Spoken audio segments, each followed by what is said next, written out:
Broadside day 579. I think we need to stop pardoning these turkeys.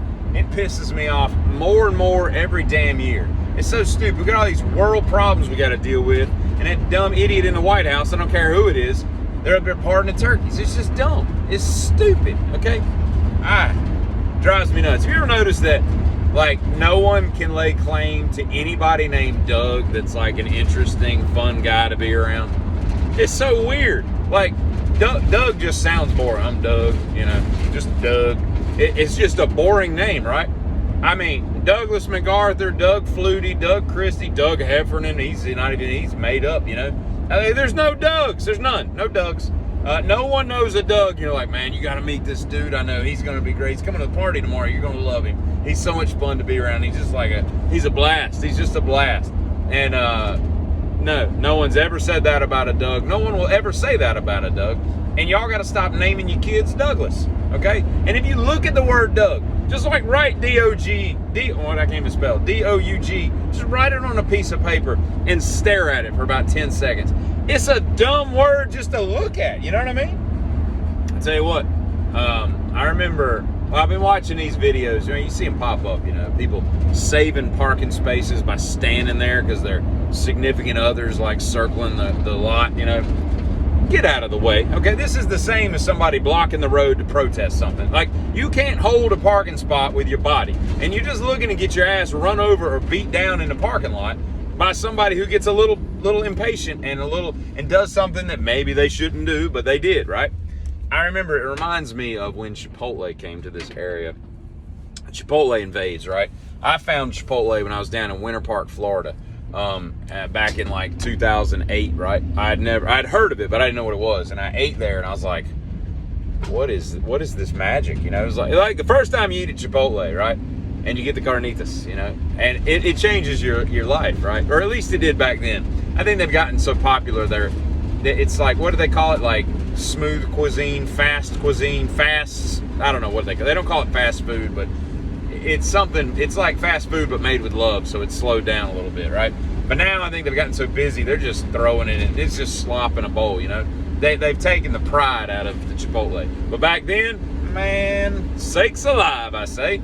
And first time you put that in your mouth, God, make you want to slap several people, including your mama. But, so I eat that like the day I was leaving to get back on the plane, fly back home, right?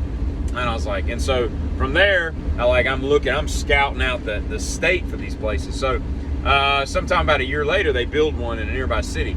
I went there like every Saturday at like 10:45, 11, whenever they opened, I was there, right? Well, one Saturday, I made the mistake of going there a little bit later, right? And you get in there and you got all that corrugated, aluminum paneling, and you're in this silly little line, and there's 412 people in there, right? And they build these places, or they did back then. This one was built too small. I mean, there's like 6 booths and then like 6 tables that line the window, and then there's like a patio that's got another 5 or 6 tables. So there's not a lot of seating. And they're just hammering out, burrito bowls as fast as they go. There's nowhere there to sit, right? So the whole time I'm in line, I'm maybe like 12 people back. And you keep like, all right, they're about done. So by the time I get up there, they'll sit there, and you're kind of getting the logistics of where you'll possibly be eating, or else you'll just be eating in the car, right? Or standing in line, just eating out of your hand or whatever, standing up to eat like a horse, And I noticed this family comes in, and they're like 4 or 5 groups behind me. And as soon as they come in, there's like another table getting up to leave. And the dad, just typical like douchebag dad, plays golf on Saturday, probably drives a Chevy Tahoe with like all the little stickers of his dumb ass family and dog and all this crap, stickers on the back window, got a wife. I mean, everything. It's just suburban BS, right? Comes in and he points to his daughter, and he points over there and like, go grab that table. So she whips through the line and gets out around, and she goes to sit down, and she's just sitting there like playing on her phone. And I'm now moved up to like the 2nd or 3rd person from checking out, and I'm with my kids, and and so I'm like, watch me sit at this table.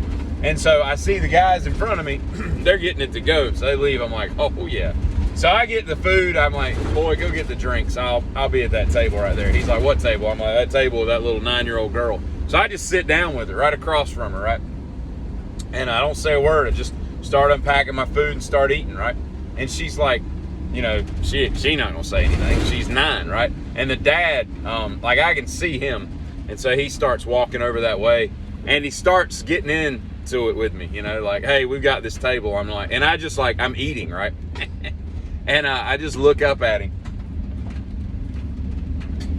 go back to doing what I'm doing. I never said a word. And finally, he's just like storms off, you know, come on, Kaylee, or whatever her dumb name was. Something stupid like that, right? And I apologize to anybody named Kaylee. I don't mean anything by that, but when you're 9 and Kaylee and you're with that family, it just doesn't, it fills in a gap. It explains what I'm trying to say. But anyway, so he's giving me the eyeball and all this. I never said a word to the dude. I just sat there. And it just shows you, like, people want to, like, there's people that will get in your face and say stuff, but then when push comes to shove, it's just a big bluff. And, you know, I don't believe in bluffs. Like, if you're going to say something to somebody, be prepared to back it up with something, or else you're going to look like an idiot to Kaylee and your wife, you know, backpedaling back to your little Tahoe and eating out in the parking lot. But anyway, that reminds me, that situation was given to me when I'm seeing all these people. I don't know what the hell I'm trying to say. I was reminded of that situation when I saw these people saving spots, because you can't save it, okay? There's other spots. And if your fat ass has to walk across a parking lot, you know, and it's inconvenient for you, I'm sorry, you know. If you don't want to walk across a parking lot because it's too far to the store, good chance that you probably need that exercise, and you should just make yourself do it, you know. Cut out a couple calories, walk across the parking lot. It'll do your heart some good, you know what I mean? But yeah, quit saving stuff, man. You look like an asshole. You look like a Karen. I met a Karen yesterday, and she spelled her name Carin. I'm like, Karen? And she's like, Corinne. I'm like, well played, Karen. Just change it up. I like what you're doing there. But anyway, y'all have a good, miserably wet, damp, hace frio day.